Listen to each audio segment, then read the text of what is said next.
Vamos a abrir nuestras Biblias en el Evangelio de Mateo, capítulo 5. Mateo, capítulo 5, y vamos a leer los versículos 1 al 8.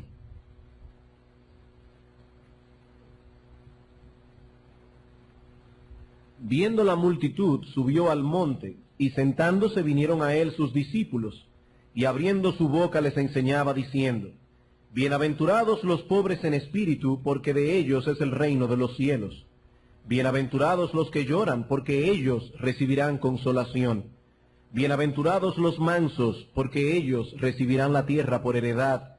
Bienaventurados los que tienen hambre y sed de justicia, porque ellos serán saciados. Bienaventurados los misericordiosos, porque ellos alcanzarán misericordia. Bienaventurados los de limpio corazón, porque ellos verán a Dios. A lo largo de esta serie de sermones, hemos repetido en varias ocasiones que no debemos ver las bienaventuranzas como un mapa, sino más bien como un espejo.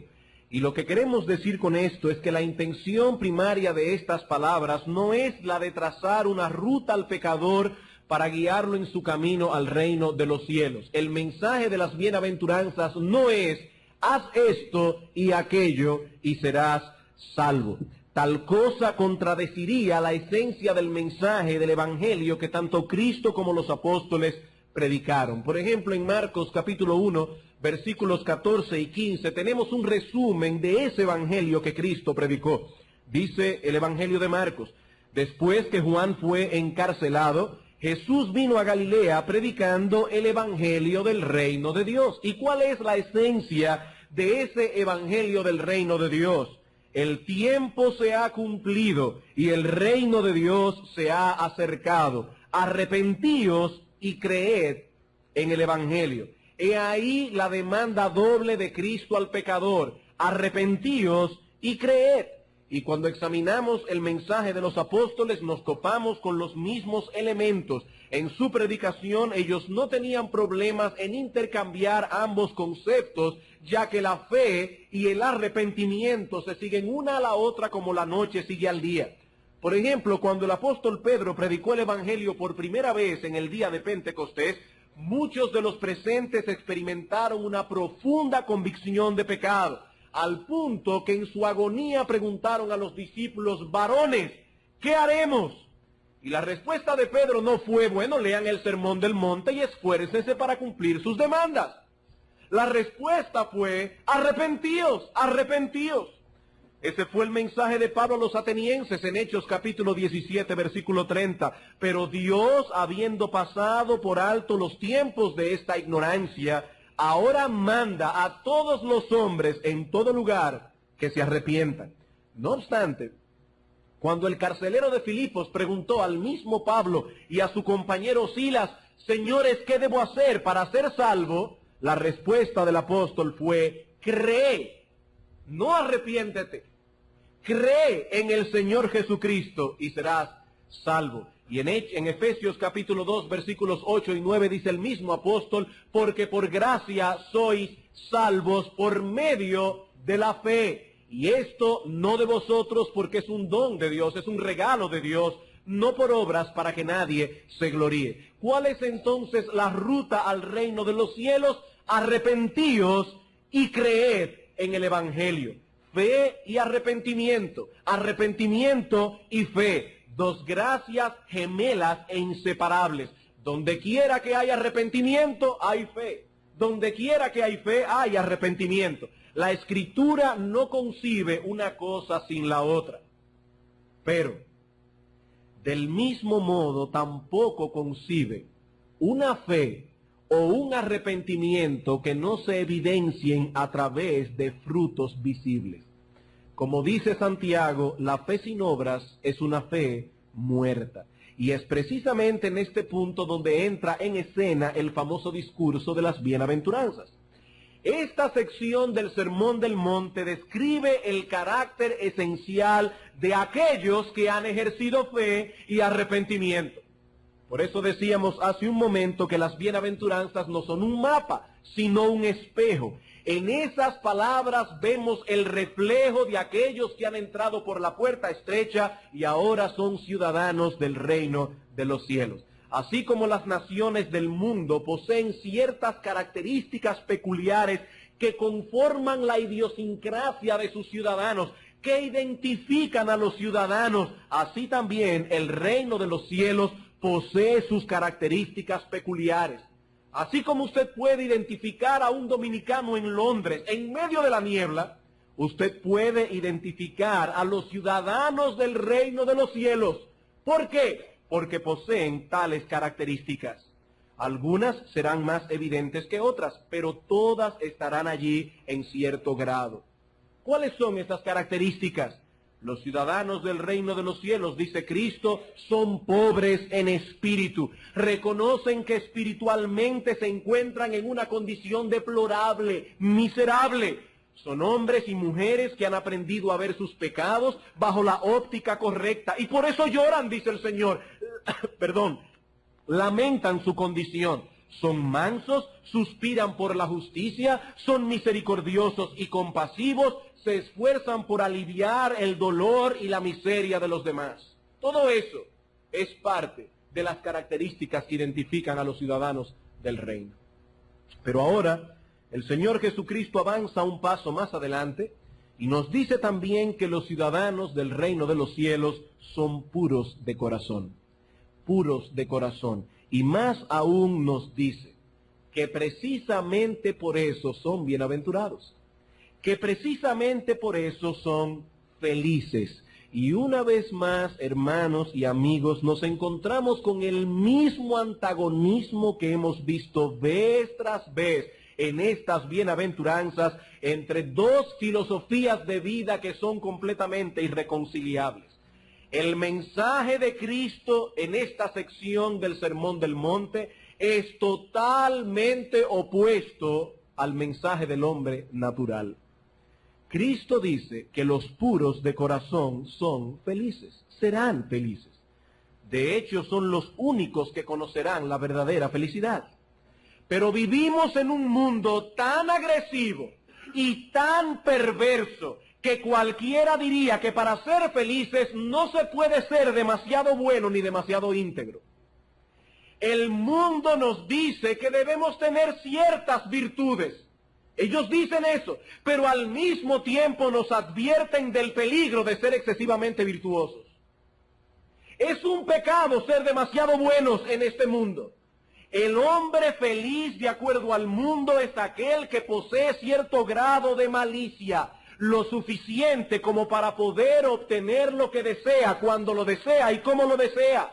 Ese hombre sabe moverse entre lobos porque él también es un lobo. Y mientras más astucia tenga, más éxito tendrás.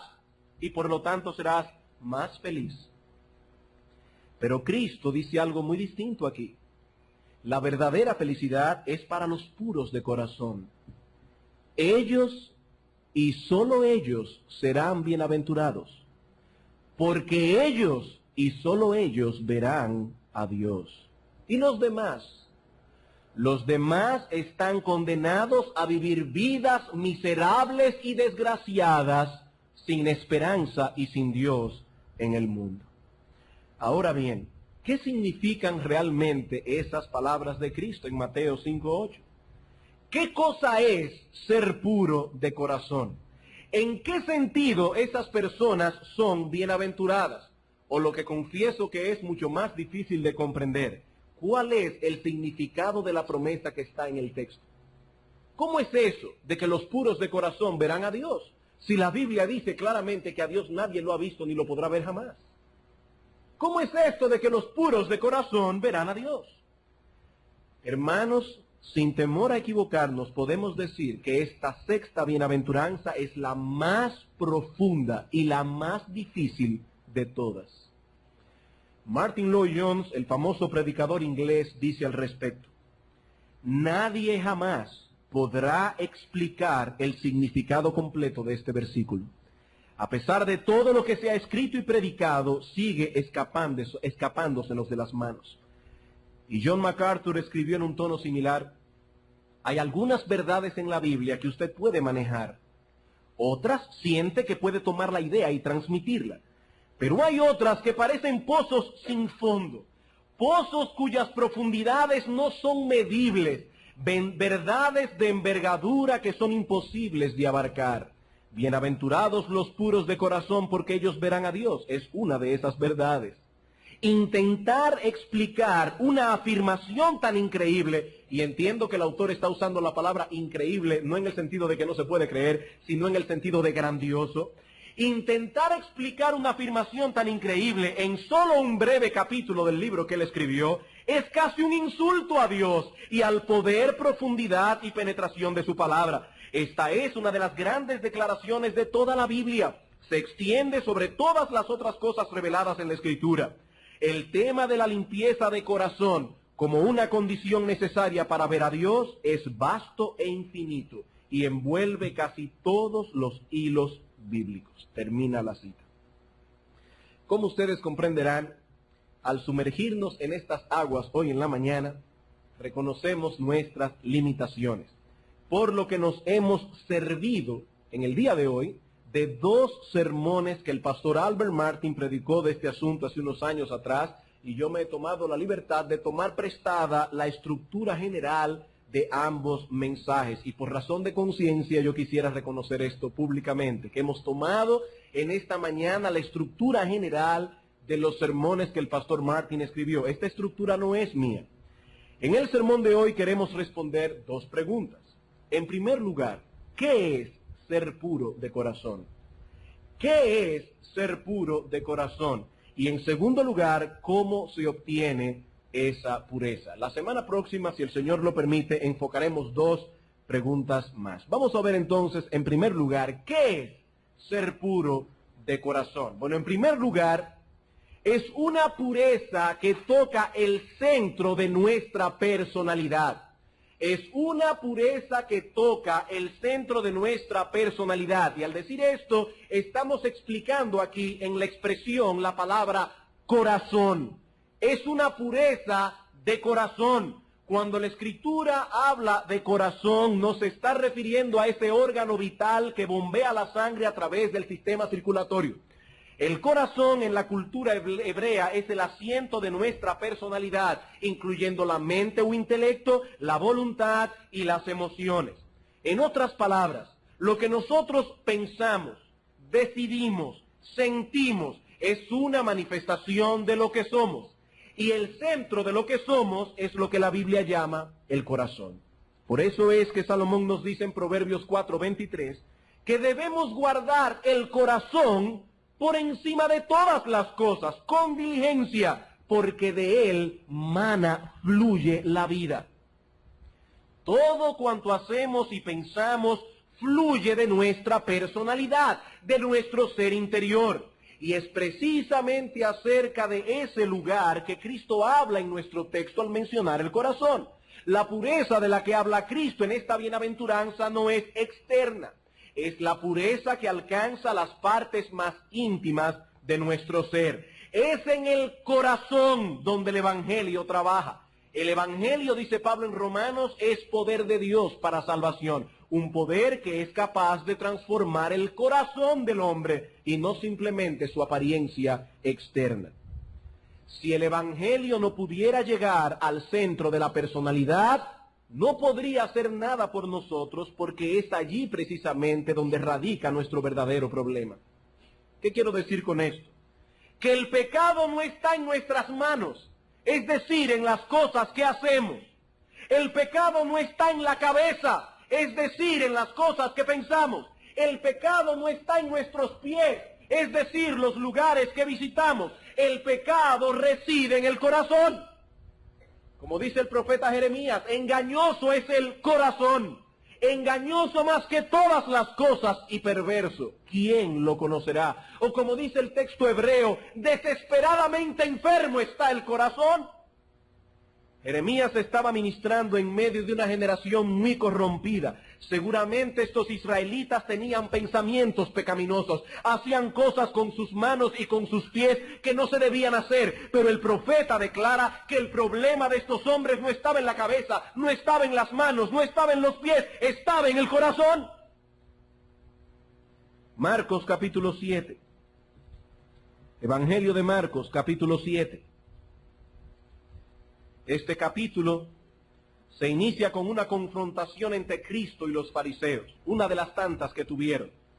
Y la base del problema era precisamente el hecho de que estos fariseos solo concebían el pecado en su aspecto externo. Vean el versículo 5. Le preguntaron pues los fariseos y los escribas: ¿por qué tus discípulos no andan conforme a la tradición de los ancianos, sino que comen pan con manos inmundas? He aquí la gran preocupación de estos hombres: hacer las cosas de acuerdo a las enseñanzas rituales de los rabinos. Y cuando se daban cuenta de que alguien no se apegaba a esos formalismos, a esos rituales externos, inmediatamente decían: aquí hay un problema, esta persona es impura. ¿Cuál fue la respuesta de Cristo a esta visión ritualista y externa de la santidad? Vean el versículo 15 hasta el 23. Nada hay fuera del hombre que entre en él que le pueda contaminar, pero lo que sale de él, eso es lo que contamina al hombre. Si alguno tiene oídos para oír, oiga. Cuando se alejó de la multitud y entró en casa, le preguntaron sus discípulos sobre la parábola. Y él les dijo: ¿también vosotros estáis así sin entendimiento? ¿No entendéis que todo lo de fuera que entra en el hombre no le puede contaminar? Porque no entra en el corazón, sino en el vientre, y de ahí sale a la letrina. Esto decía haciendo limpios todos los alimentos. Pero decía que lo que del hombre sale, eso contamina al hombre. Porque de dentro del corazón de los hombres salen los malos pensamientos, los adulterios, las fornicaciones, los homicidios, los hurtos, las avaricias, las maldades, el engaño, la lascivia, la envidia, la maledicencia, la soberbia y la insensatez. Todas esas maldades de dentro salen y contaminan al hombre. Cristo está diciendo a estos fariseos: no son las circunstancias las que llevan a un hombre a cometer todas esas impiedades. Y la gran tragedia de nuestro siglo es la de pensar que el problema del hombre está en el ambiente, en las circunstancias. Si cambiamos el ambiente y las circunstancias, el hombre cambiará también. Pero el Señor tiene un diagnóstico distinto. Es de dentro del hombre que salen esas maldades. No debemos, por tanto, buscar la culpa en los amigos o en los padres que nos criaron, en la educación que recibimos o aún en el sistema político, económico o social que nos rige. Todas esas influencias repercuten en nosotros, pero la maldad es nuestra. La maldad es nuestra, sale de nuestro propio corazón. Si pudiésemos colocar a un hombre en un ambiente perfecto, sin malas influencias, sin ninguna motivación externa al pecado, aún allí lo seguirían sus propias iniquidades. Por eso no somos ascetas, por eso no somos monjes, por eso no nos recluimos en un monasterio, porque no importa donde usted viva, el pecado está en su corazón. En su corazón. El pecado reside en el asiento mismo de nuestra personalidad. Y es allí precisamente donde trabaja la gracia de Dios. No reformando nuestra apariencia, sino transformando el corazón. Hermanos, debemos insistir en esto. Nuestra predicación no persigue una mera reforma externa. A muchas personas, tristemente, se les ha dado la impresión incorrecta de que ser cristiano significa apegarse a una serie de normas. No beber alcohol, no fumar, no usar cierto tipo de ropa, no visitar lugares dudosos, no escuchar cierta clase de música, leer la Biblia, venir a la iglesia, etc. Hemos caído en el mismo bache en que cayeron los fariseos en el tiempo del Señor. La verdadera religión para ellos consistía en apegarse a las tradiciones de sus padres, pero Cristo no aceptó esa visión tan simplista. Mateo capítulo 23. Mateo capítulo 23.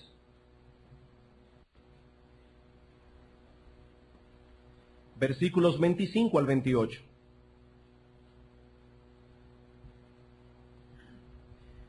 ¡Ay de vosotros, escribas y fariseos, hipócritas!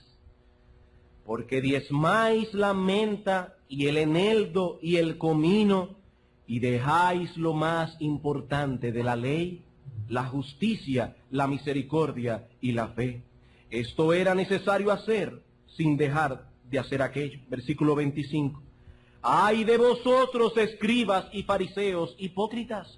Porque limpiáis lo de fuera del vaso y del plato, pero por dentro estáis llenos de robo y de injusticia. No sé qué ustedes harían con una joven que ustedes emplearan en su casa para fregar y ella limpiara solamente los trastes por fuera. Y cuando usted va a beber el vaso está sucio de leche, pero por fuera está limpiecito. Fariseo ciego, limpia primero lo de dentro del vaso y del plato para que también lo de fuera sea limpio. ¡Ay de vosotros, escribas y fariseos hipócritas! Porque sois semejantes a sepulcros blanqueados, que por fuera, la verdad, se muestran hermosos, mas por dentro están llenos de huesos de muertos y de toda inmundicia. Así también vosotros por fuera, la verdad, os mostráis justos a los hombres, pero por dentro estáis llenos de hipocresía e iniquidad. Imaginemos por un momento a una familia llena de problemas, llena de problemas. El esposo es áspero y desconsiderado con la esposa, indiferente a sus necesidades, impaciente con sus faltas, etc. Ella, por su parte, no respeta la autoridad de su marido, carece de sumisión, es rencillosa. Los hijos tampoco han aprendido a obedecer. En fin, una casa bizarra, ahí todo anda boca abajo, todo anda mal. Pero un día, el esposo se levanta con una profunda convicción de que las cosas no deben seguir así. Él está resuelto a resolver el problema, así que decide ir a buscar ayuda donde un consejero. Le cuenta cuáles son los problemas de su familia y el consejero le dice: ya sé lo que debes hacer. Si deseas tener un hogar que marche adecuadamente, debes ocuparte en cambiar un poco la fachada de tu casa. Debes limpiar el jardín, sembrar algunas flores, pintar el frente de la vivienda, lavar bien las ventanas que dan a la calle y sobre todo, poner un letrero en la puerta que diga otra familia para Cristo. O si no, puedes poner uno que dice: Dios está en cada rincón de esta casa. Si haces esto, el problema está resuelto. ¿Qué pensarían ustedes de un consejero así? Bueno, yo no sé lo que ustedes pensarían, pero yo pensaría que ese hombre está desfasado. El problema de esa familia no se resuelve hermoseando el exterior de la casa. Y de la misma manera, el problema del hombre no se soluciona arreglándole la fachada. Ese no es el problema. El hecho de que un hombre se comporte decentemente no lo hace cristiano. Ni siquiera el que haga cosas que los cristianos verdaderos hacen, como leer la Biblia, venir a la iglesia, cantar himnos, tener comunión con los hermanos. Es el corazón el que debe ser cambiado. El corazón. ¿Y saben qué ocurre cuando el corazón es purificado? Que esa pureza alcanza también el exterior. Cristo dice: fariseo ciego, limpia primero lo de dentro del vaso y del plato, ¿y qué pasará? Que también lo de fuera será limpio. Y esto es importante también, porque algunos hablan de una pureza tan interna que no se refleja para nada en lo externo. Aquí, con este aspecto de mundano que tú me ves, yo soy un hombre santo y puro. No. La pureza de la que habla Cristo comienza en las partes más íntimas de nuestro ser, pero de allí se extiende hacia todas las áreas de nuestra vida. Toca también lo externo, pero va de adentro hacia afuera, no de afuera hacia adentro. Los fariseos tenían una vida decente, pero la fuente de sus iniquidades nunca había sido purificada. Amigo, si te sientes tranquilo y confiado, porque no cometes con tus manos pecados escandalosos, ni vas con tus pies a lugares no recomendables, si eso es suficiente para ti, tú no conoces la pureza de corazón de la que habla Cristo en nuestro texto. Tú no sabes lo que es eso. Amigo, eso no es suficiente. Con mucha razón decía el puritano Thomas Watson que la moralidad puede ahogar a un hombre tan rápidamente como el vicio. Amigo, escucha esto. La moralidad y la decencia pueden ahogar a un hombre tan rápidamente como el vicio. E inmediatamente añadió este hombre, una nave se puede hundir con oro o con estiércol. Llena de oro o llena de estiércol, se hunde la nave. Son los puros de corazón quienes son bienaventurados. Aquellos que han sido transformados en su interior. Su intelecto, voluntad y emociones han sido afectados por esa obra de gracia. Este hombre entiende cosas que no entendía antes. Toma decisiones que antes no tomaba. Desea cosas que antes no deseaba. Se deleita en cosas que antes no le deleitaban. Como al mismo tiempo repudia cosas que antes eran su deleite. Eso es pureza de corazón. Una pureza que alcanza el centro mismo de nuestra personalidad. Pero hay algo más que podemos decir acerca de esta purificación interna, y es que es una pureza que restaura el corazón a su estado original. Es una pureza que restaura el corazón a su estado original. Para que no pierdan el bosquejo, recuerden que estamos respondiendo una pregunta. ¿Qué es ser puro de corazón? Bueno, ser puro de corazón, en primer lugar, es una pureza que alcanza las partes más íntimas de nuestro ser. Y ahora estamos diciendo en segundo lugar que es una pureza que restaura el corazón a su estado original. Una pregunta. Cuando decimos en nuestro hablar diario que algo es puro, ¿qué es exactamente lo que queremos decir? Por ejemplo, cuando decimos que hay una joya aquí que es de oro puro, o cuando alguien le dice a usted que tiene deseos de respirar aire puro, me voy al campo para respirar aire puro, o que usted quiere tomar agua pura, ¿qué queremos decir cuando usamos esa terminología? Lo que queremos decir es que no debe haber nada en esa sustancia que sea extraña o ajena a la naturaleza que la compone. Es eso lo que queremos decir. El oro es puro cuando no está mezclado con otros metales. Ese oro posee únicamente lo que se supone que el oro debe poseer. El aire es puro cuando no está contaminado con otras sustancias, y lo mismo podemos decir del agua o de cualquier otra cosa. Bien, Cristo dice que los que poseen un corazón puro son bienaventurados. ¿Y quiénes son esos? Aquellos hombres, mujeres, jóvenes y niños cuyos corazones han sido restaurados a su estado original y ahora poseen aquello que el corazón humano está supuesto a poseer. Pastor, ¿y qué son estas cosas que el corazón humano está supuesto a poseer? Bueno, para responder esta pregunta debemos ir al Génesis y contemplar al hombre tal como salió de las manos de su creador. No es que vamos a ir al libro del Génesis, quiero llevar sus mentes al libro del Génesis. ¿Cómo era el hombre cuando aún el pecado no había entrado en el mundo? ¿Cuál era la condición del hombre en ese estado? Bueno, leemos la Biblia y vemos que el hombre poseía un profundo y sincero amor a Dios por encima de todas las cosas.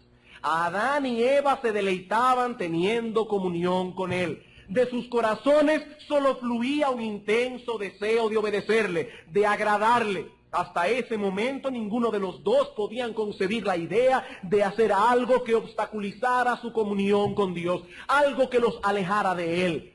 No había amargura contra Dios por causa de sus mandamientos. Nada que fuese agradable a Dios era desagradable para ellos. Adán y Eva amaban a Dios, amaban su voluntad, amaban la pureza. Y precisamente por eso se amaban el uno al otro. Entre Adán y Eva no había ninguna animadversión, no había envidia, no había celos, no había sospechas. Era una relación perfecta, ni siquiera tenían malos entendidos. Pero el pecado entró en el mundo. ¿Y qué sucedió? El pecado corrompió el asiento de la personalidad humana. No simplemente las manos, la cabeza o los pies. El pecado corrompió el corazón. Por eso vemos en los siguientes capítulos del Génesis cómo todo quedó trastornado. Vemos al hombre escondiéndose de Dios, renegando sus caminos, rebelándose contra su voluntad. Ya no había en él un amor espontáneo a Dios. El corazón ya no era puro. Ahora estaba mezclado con un rechazo abierto a Dios y a su voluntad. Mezclado con el egoísmo, amor al pecado, indiferencia, animadversión de unos contra otros. He ahí el origen del problema. La fuente se corrompió y todo quedó contaminado. Como alguien ha dicho, el problema del hombre no son sus pecados.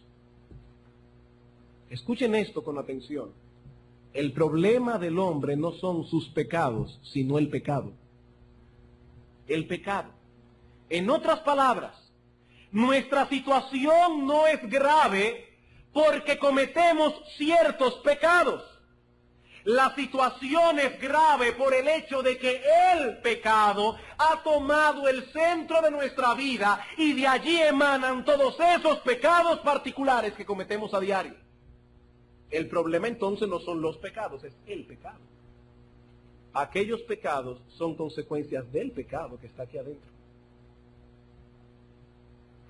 Así que no vamos a resolver el problema atacando ciertos pecados particulares si dejamos la fuente de corrupción intacta. Todos esos programas que intentan apartar al hombre de ciertos vicios particulares, ya sea del alcohol, de las drogas, etcétera, tienen esa debilidad.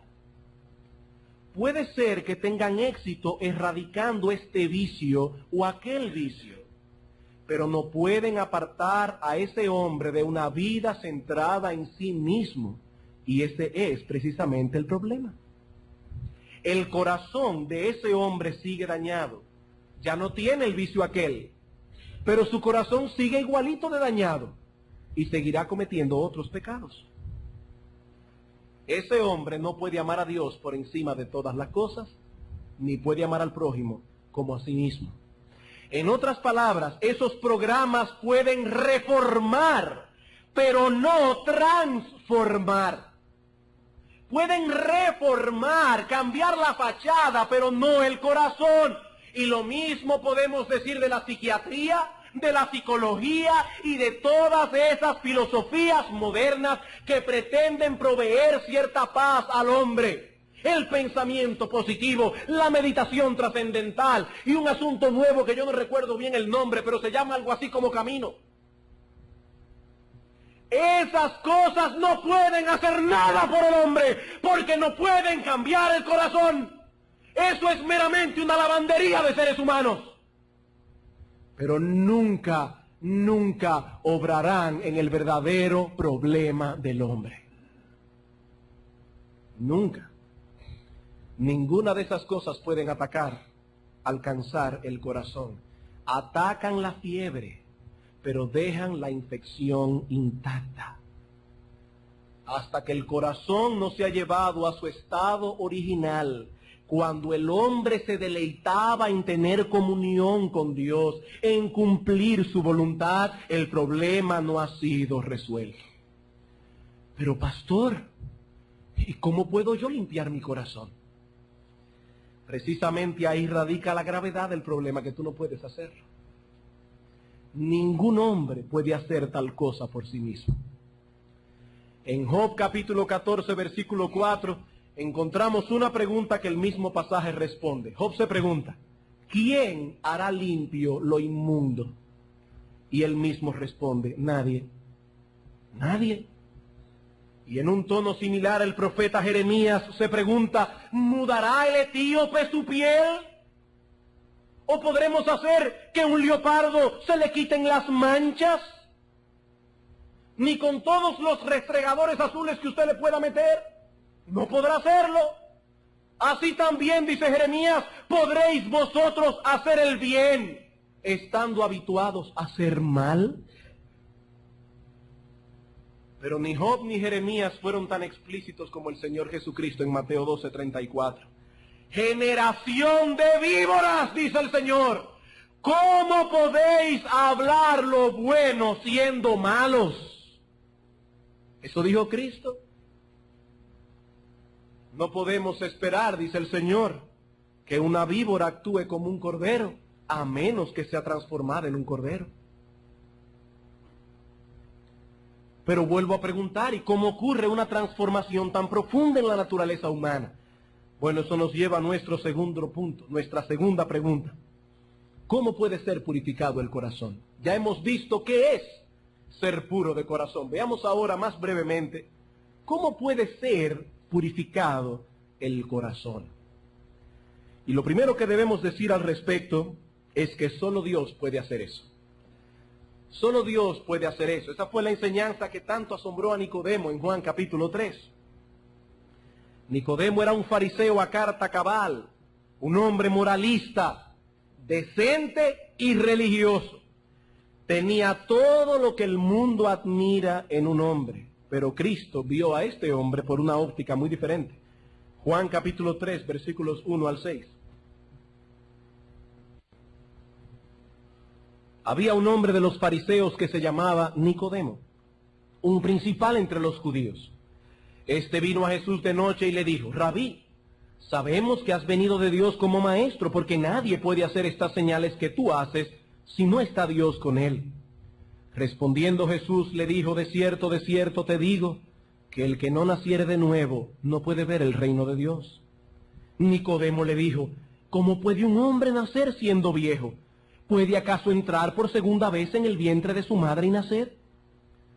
Respondió Jesús: de cierto te digo, que el que no naciere de agua y del Espíritu no puede entrar en el reino de Dios. Nicodemo, lo que es nacido de la carne, carne es, y lo que es nacido del Espíritu, Espíritu es. El Señor está diciendo a este hombre: Nicodemo, para ver el reino de Dios tienes que ser engendrado de arriba, como dice el texto griego literalmente. Tienes que sufrir una transformación tan profunda, que solo puede ser efectuada desde el cielo. Solo Dios puede hacer tal cosa, Nicodemo, porque lo que es nacido de la carne es carne, pero ahora tienes que nacer del Espíritu. El Espíritu Santo tiene que transformar tu corazón, el centro de tu personalidad. ¿Y saben qué hizo Dios para efectuar una obra tan poderosa? Lo primero que hizo fue enviar a su Hijo Jesucristo a pagar la deuda que el hombre había contraído por causa del pecado. Hay un problema judicial en esto. El hombre tiene una deuda con Dios. Alguien tiene que pagarla. Bueno, Cristo vino al mundo, Dios hecho hombre, y en la cruz del Calvario pagó la deuda. Pero más que eso, hermanos, no podemos detenernos allí. Cristo no se limitó a pagar una deuda. Cristo vino a salvar pecadores. No solo a morir por ellos, para luego esperar impotente que el pecador se salve solo. Él vino a salvar a su pueblo de sus pecados, no meramente a reformarlos, no meramente a detentarlos, a quitarles ciertos vicios. Cristo vino a purificar el corazón. Como dice el apóstol Pablo en 2 Corintios 4:6, porque Dios, que mandó que de las tinieblas resplandeciese la luz, es el que resplandeció, ¿dónde? En nuestros corazones, para iluminación del conocimiento de la gloria de Dios en la faz de Jesucristo. ¿Dónde es la obra? En el corazón. Y comienza precisamente, dice Pablo, iluminando el entendimiento del pecador. ¿Para qué? Para que éste comprenda que necesita esa purificación interna. El hombre pecador no entiende eso. Él no entiende que su corazón está dañado. Y lo primero que hace Dios para salvar al pecador es traer esa convicción a su alma. Cuando el apóstol Pedro predicó aquel famoso sermón evangelístico en el día de Pentecostés, Nos dice la Escritura en Hechos 2:37 que al oír esa predicación, los que estaban allí presentes se compungieron de corazón. Se compungieron de corazón. Ningún hombre puede decir que ha sido salvado por la gracia de Dios hasta que esa verdad no es revelada en su corazón. Hasta que es llevado a entender que espiritualmente hablando usted no vale nada, no es nada, no merece nada, excepto la condenación del infierno. Si usted todavía se cree ser alguien, usted no es puro de corazón. Usted no ha entendido el Evangelio. No ha entendido. Esta gente se compungió de corazón. Cuando ellos entendieron su condición, pensaron, entonces, ¿quién pues podrá ser salvo? Varones hermanos, ¿qué haremos?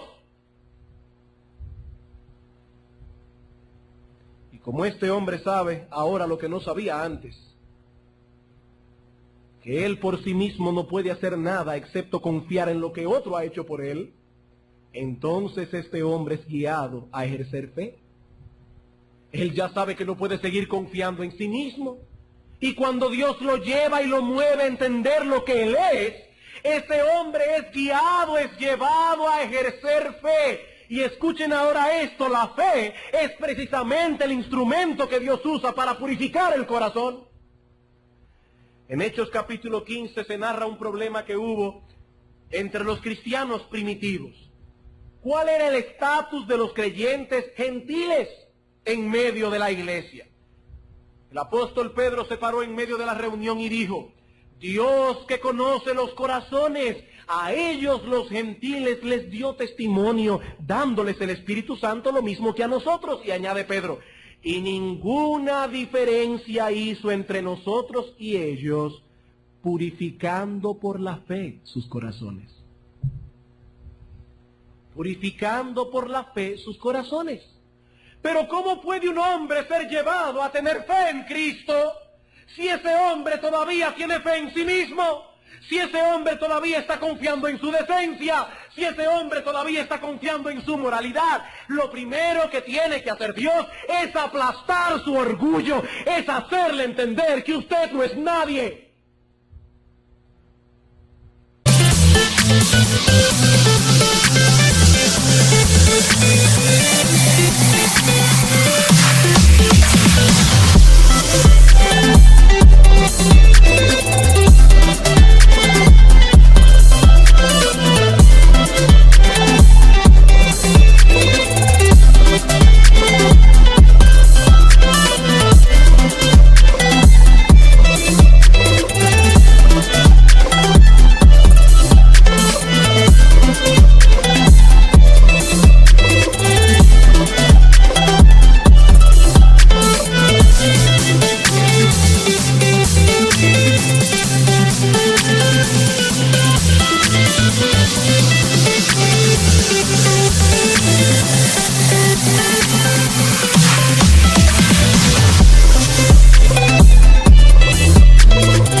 Entonces, cuando entiende eso, ejerce fe en otro, en Cristo. Y dice Pedro, es por medio de esa fe que el corazón es purificado. Y una fe que se ejerce precisamente en el corazón. ¿Qué dice el apóstol Pablo en Romanos capítulo 10, versículo 8 al 9, al 10? Si confesamos, esta es la palabra de fe que predicamos, que si confesares con tu boca que Jesús es el Señor y creyeres en tu corazón que Dios le levantó de los muertos, serás salvo. Porque con el corazón se cree para justicia, pero con la boca se confiesa para salvación. ¿Qué dice Pablo? Que se cree con el corazón, no con la cabeza solamente, sino con todas las partes que constituyen nuestra personalidad. ¿Y por qué decimos eso de que no solamente con la cabeza? Porque hay muchas personas por ahí diciendo que la religión consiste en conocer y confesar una serie de doctrinas. como si todo el problema del hombre fuese intelectual. Si logramos que el pecador acepte las verdades correctas, ya tenemos el problema resuelto. Tan pronto el pecador acepta que Cristo es Dios hecho hombre y que murió en una cruz por nuestros pecados, aunque no haya ningún compromiso del pecador con esas verdades, eso es suficiente para que sea salvo. Y nosotros decimos no, 1000 veces no. Eso es predicar una salvación por medio del conocimiento. Eso es casi gnosticismo. No, hermano, no, amigo. El conocer y confesar esas doctrinas es necesario, pero no es suficiente. Es necesario, pero no es suficiente. Cuando se cree con el corazón, esa fe afecta toda nuestra personalidad, todo nuestro ser interno, nuestro intelecto, nuestra voluntad y nuestras emociones. Decir que creemos en esas verdades, pero sin tener la disposición de someter nuestra voluntad a la voluntad de Dios, eso no es salvación de ningún modo, eso es una mentira. Y cuando digo que es una mentira, yo no quiero que me miren mal a mí, eso lo dice la Escritura. Primera de Juan, capítulo 2. Primera de Juan, capítulo 2, versículos 3 al 6.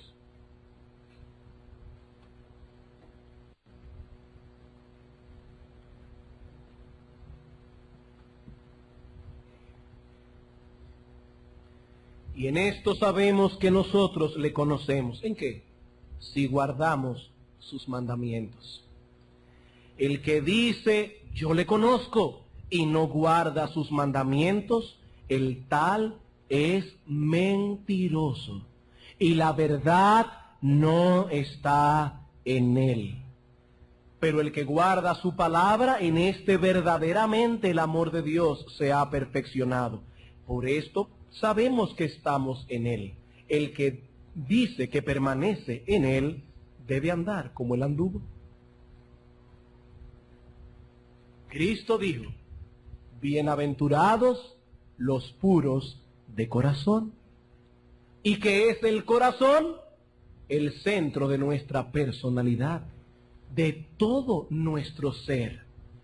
No los que tienen un interés intelectual en las doctrinas bíblicas, sino los que han sido purificados en sus corazones. Si seguimos haciendo nuestra voluntad y deleitándonos en aquello que Dios aborrece, el corazón no ha sido entonces purificado.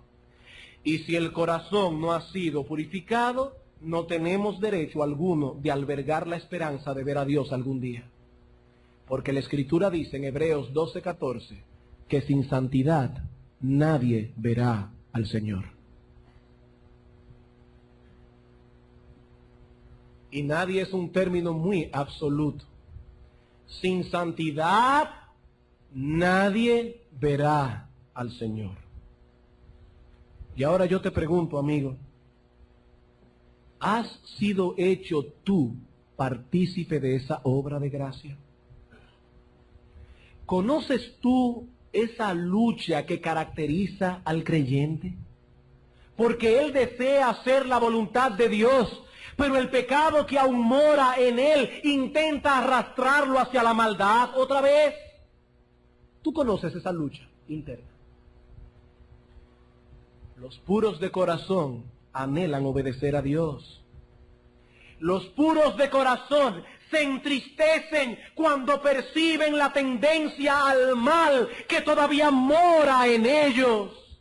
Los puros de corazón suspiran porque anhela que llegue aquella hora cuando seremos finalmente librados de la corrupción que todavía mora en nuestra carne. Y yo te pregunto otra vez, ¿has experimentado tú y continúas experimentando ese anhelo por la santidad? ¿Te preocupas tú cada vez que vas a hacer algo si será o no será la voluntad de Dios? ¿Te inquieta la idea de pensar que estás desagradando a tu Creador? Luchas con tus propios pensamientos, con tus propias motivaciones, cuando ves que esos pensamientos y motivaciones son perversos. ¿Conoces tú lo que es luchar diariamente con el pecado y esforzarte por hacer la voluntad de Dios? Porque los puros de corazón saben lo que es eso. Lo experimentan todos los días. Todos los días. Amigo, solo Cristo puede hacer una obra tan portentosa en tu vida que alcance hasta las partes más íntimas de tu ser. Solo Él puede purificar tu corazón por medio de la fe. Y lo grande, lo maravilloso es que Él ha prometido no echar fuera a nadie que acuda delante de su trono clamando por misericordia. Ah, pastor, es que yo he pecado mucho. Es que dice la Biblia que si tus pecados fueren como la grana, como la nieve serán emblanquecidos. Pastor, es que yo no tengo fe. Ve como aquel hombre que dijo, Señor, ayuda a mi incredulidad, porque dice la Escritura que Cristo ha sido exaltado como príncipe y salvador para dar a su pueblo fe y arrepentimiento. Es que somos tan malos que ni la fe procede de nuestro corazón, tiene que dárnoslo Él, y Él te la va a dar si se la pides. Por eso decía hace un rato que Cristo no se limitó a morir en una cruz, Cristo no se limitó a pagar una deuda, Él vino a salvar. Llamarás su nombre Jesús, Yehoshua, Jehová es el Salvador. ¿Por qué? Porque Él salvará a su pueblo de sus pecados. Cristo no vino simplemente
a hacer posible que algunos se salven.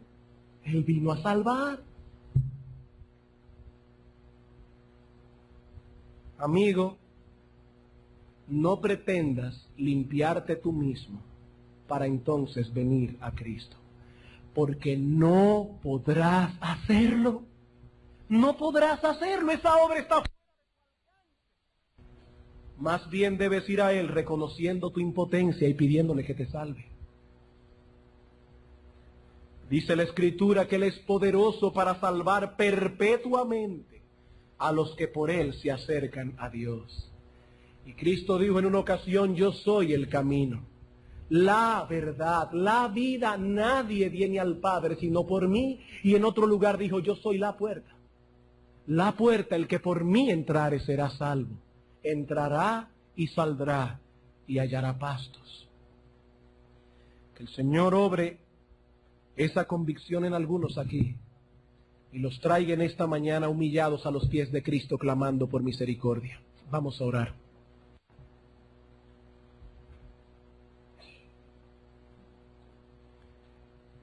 Poderoso Señor, que moras en las alturas de los cielos, gracias porque tú no escatimaste a tu propio Hijo, sino que lo enviaste a morir por nuestros pecados. Y no solamente a morir, con su muerte Él compró todas aquellas gracias que eran necesarias para nuestra salvación.